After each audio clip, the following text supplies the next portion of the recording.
How's it going, YouTubers? Bringing you guys another finals match today. This is from one of the locals that I played at recently at Steel Fox Games, and it's going to be myself on the left piloting the yellow hybrid with a blue base that I piloted in the previous gameplay video that I showed, and my opponent here is going to be playing the ever-present meta threat blue hybrid.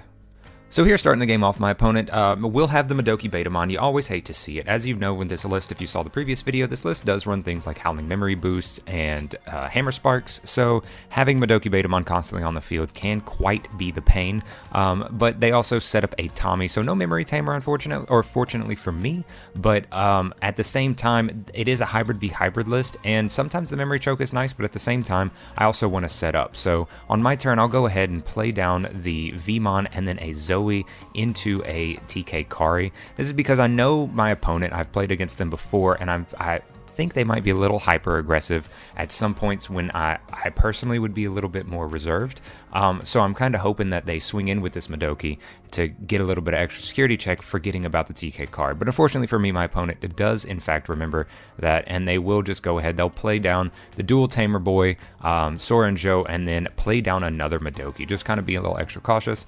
And here I'll swing in with the Vmon, checking a Tommy. So now this Vmon is going to bite me in the butt because now I'm going to give them a whole bunch of memory.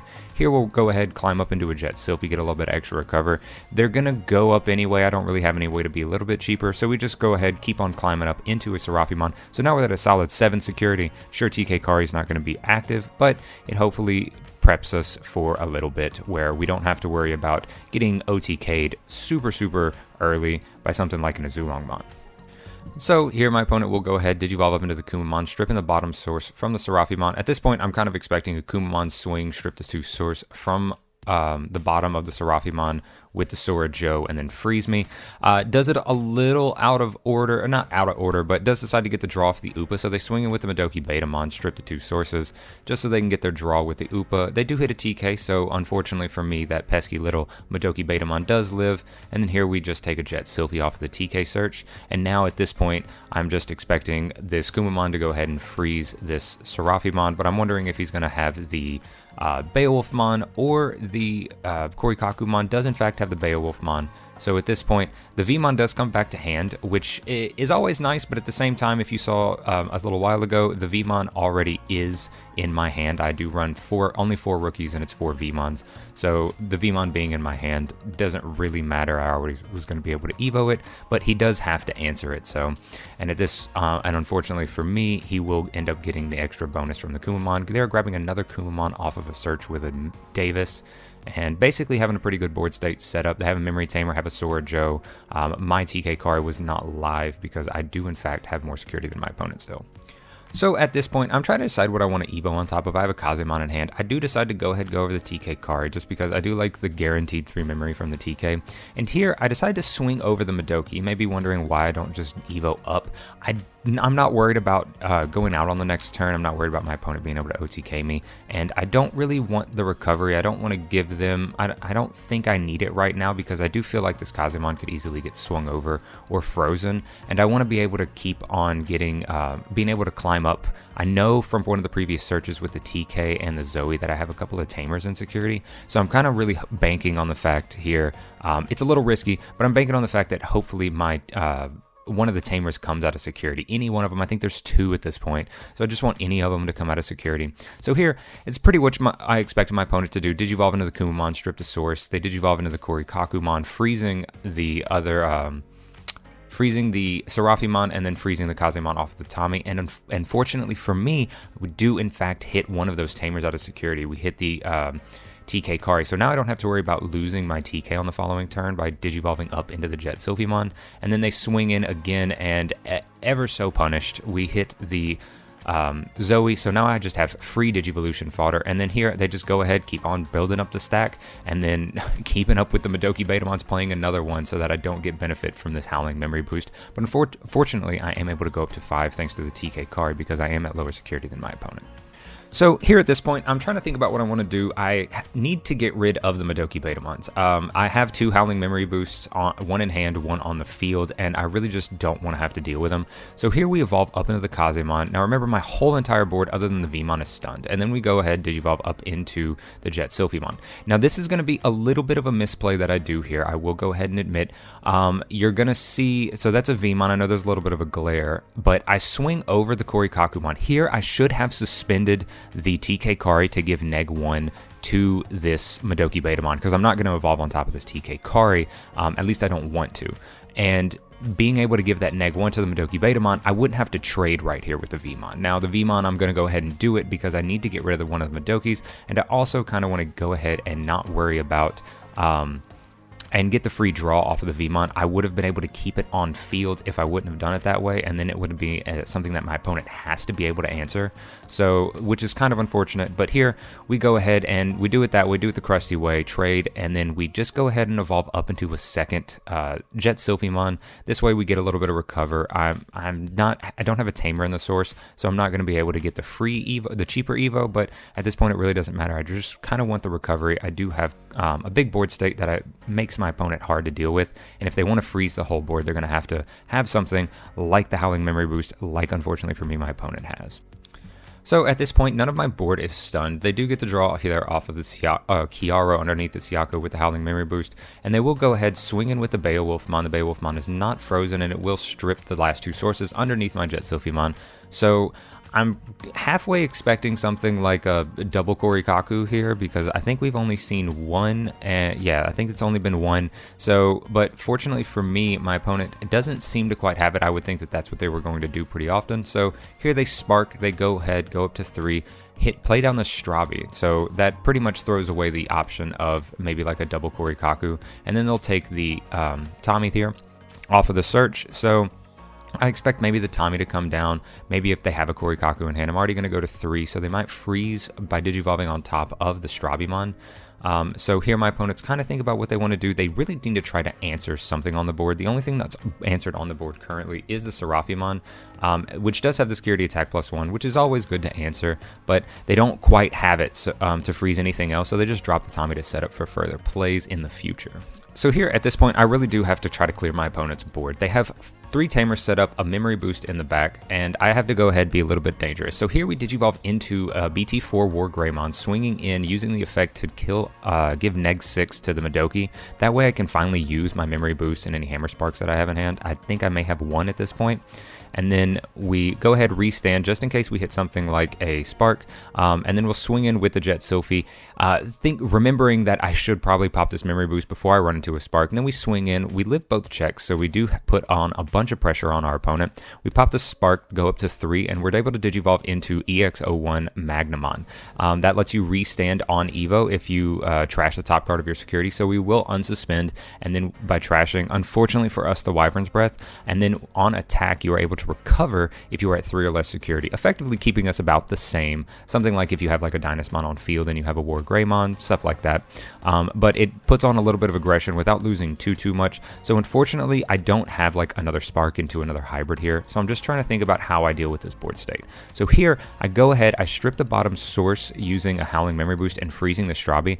In this situation, it is safer to freeze the Strabi. If they have all the hybrids, you know, I'm in trouble anyway, but it's safer to freeze the Strabi because then they don't get like a free freeze off of an effect for like the Korikaku. If now they really do have to finish me off this turn, so it almost doesn't matter, but I feel like Strabi is the way to go here, just because it's a hybrid, so there's a little bit more synergy they can possibly do with the deck. And normally they're not going to want to Digivolve on top of the Kiaramon, even though, like I said, in this situation it really doesn't matter what happens because they have to win this turn, or that little Vmon back in raising is just going to take it the next turn. So here my opponent evolves one of their Tommies, stripping the source underneath my War Greymon, freezing with the Korikakumon. I still have the Seraphimon upside down. I just 100% expect it to get frozen, which is exactly what happens here. It swings in, freezes Seraphimon. They will go ahead and strip with the Sorojo. Here I pops I hit another Wyvern's Breath out of security, and my brain instantly is like, kill the Korikakumon, it's the biggest threat. But then I look down at the board state a little bit more, and I realize that the Siakomon can still attack, and if they have enough hybrids and enough Hammer Sparks or something in hand, then I could be in trouble, because I do have 2 active Howling Memory boosts that they can use. So we go ahead, we just take out the Siakomon, because that gives them 1 less swing. So now they replay the Strabi to get a little bit of search. It is incredible to see the Azulongmon come down, because with the 2 boost, if they run into the Azulong and they have a way to go up, say like into the Beowulf or something like that, which I feel like they would have had before, then they would have just been able to clear the rest of my security and hybrid for game, going in for all the checks. But unfortunately for my opponent, we do see both of them get bottom decked. And here they go ahead, drop down the Boko, and there is the Beowulf. They were probably looking for both of those pieces to try to clear this board, Beowulf plus any plus the Azulong, but without seeing them earlier, then there's really not much they can do here at this point, I don't believe. Even if they can go up into 2 more hybrids, they can't really attack with enough. They don't have enough swings. The Sora Joe is suspended. They had to suspend it to try to... They didn't have to suspend it, but they suspended it to freeze my board. But at the same time, I felt like if they had enough stuff to go ahead and freeze or if they had enough hybrids, they probably would have just done so, swung in, just check all of them. And you see here, they do struggle a little bit. The only hybrid it seems like they have in hand is the Kendo that they searched previously, so they do have to spark to not have to pass turn when they digivolve up into the Kendo. So here my opponent's just trying to think about what they want to do. Pop the boost, digivolve up into another Korikaku. So it looks like maybe either they drew the Korikaku off of the Kendo evolve, or, you know, maybe they drew it off of afterwards from one of the other effects. But here they go ahead, swing in with the Beowulf. It will, in fact, die to a swing. They'll take the Korikakumon back. But at this point, without, like, double, even if they don't have it, since they don't have enough unsuspended tamers, there's not really much they can do here. So my opponent's just trying to think of what they can do. Pass me to as little memory as possible. Drop the Ice Wall. We'll go ahead, go up to 3, and then swing the Vmon for game. So on into game 2, I believe my opponent does decide to let me go first. Not very uncommon here. This meta is very much a go second meta, unless you're maybe playing something like the Eismon Rush deck. That way you just have full advantage of the memory that your opponent has to give you at the start of the turn, which is in fact what I'm going to do here. We're going to go ahead, digivolve into the Vmon, always have the rookie in hand, feels incredible, and then we drop a TK. Nice to have the memory tamer set up as early as possible, passing our opponent over to 4. Kind of confused. I want to get out of security. I think I have like 2 sparks, a couple, and a tamer or 2, and maybe like a War Greymon at this point. But here I just decided to go ahead and take the TK Kari. I don't really want to, but at this point I don't think I need the War Greymon right now. Kind of want to have it there as a body and security that maybe my opponent can just swing into and die to, which isn't too uncommon. That's kind of what you're going to do when you just rush down with hybrids, but I don't really need it at this point. I needed, you know, I was hoping for something else like a hybrid. But we'll pass my opponent back over though. He'll go ahead and get their free Davis, get a little bit of search off, and then just pop down a Strabimon, get a little bit more search, and we swing in with the Vmon, ever so punished. We get the draw, but we do hit another tamer out of security. And at this point, I don't really have anything I really want to do. It feels like a waste to just drop the TK Kari. So I do have a Bokomon. They are going to already gain a bunch of memory. So we drop the Bokomon, get a little bit more search. Here we do hit the Zephyr and a tamer. And then I'm trying to think about what I'm going to do. I do end up playing out the Zoe instead of the TK Kari, just to keep them only at 4, not to give them too much. We know they have the TK. He knows I have the TK Kari in hand, but we go ahead and do the Zephyr. It doesn't look like I'm able to grab anything off of the Zephyr, unfortunately, passing my opponent over to their 4. So here my opponent raises up the Siako. I'm expecting them to go ahead and swing over the Vmon, maybe get an extra check with the Strabimon. But instead of doing that, my opponent here swings and trades with the Strabimon. Now, I'm not sure what the benefit of that is. Maybe they don't want to have the Siakomon being swung over by a hybrid. They know I have the hybrid from the Zephyrmon search, so maybe that was the thought process. But I still think it's better to get maybe a little bit of extra chip off with the Strabimon if you're going to especially go ahead and digivolve up into the Korikakumon to get this cycle up into the Beowulfmon, than to just lose out on the Strabimon and then make me have to deal with the Siakomon as well.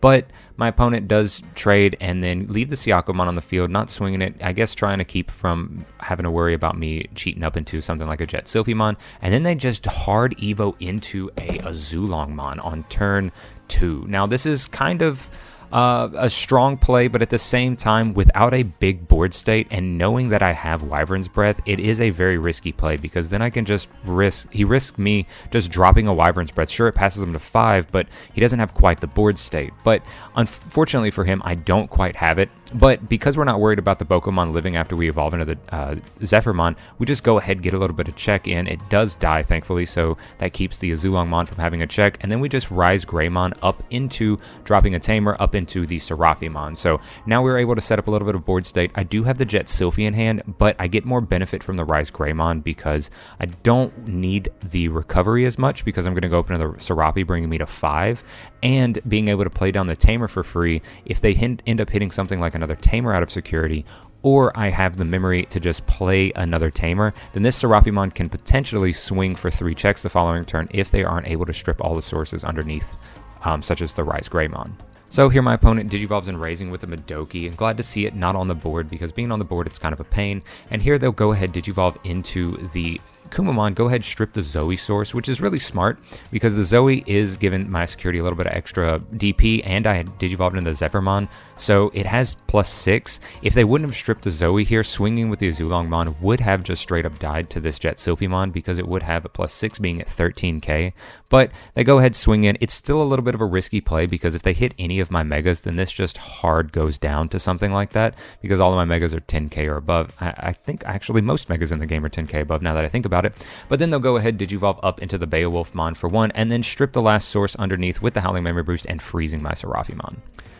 So here, I'll go ahead swinging with the Vmon, get a little bit of cycle, and Vmon's always nice. I get Madoki, Betamon, and Siakamon are pretty strong, but Vmon's always nice because they do have to answer it afterwards. So, and it's usually a free check. And then here we'll evolve into Big Susan, getting rid of the Azulongmon, so we don't have to worry about it the following turns. And now my opponent has to try to answer the Azulongmon or the Susanomon and the Vmon. Sorry for the little cuts there. There's going to be a couple here because my opponent took a little bit of time thinking between plays, and there's no point for sitting between that. So here my opponent will go ahead, and they do in fact see the second Azulongmon, so they're able to strip all the sources underneath. Now this Azulongmon swinging for 3 checks, and then my opponent drops all 4 Hammer Spark. Judge please. My opponent's stacking over here.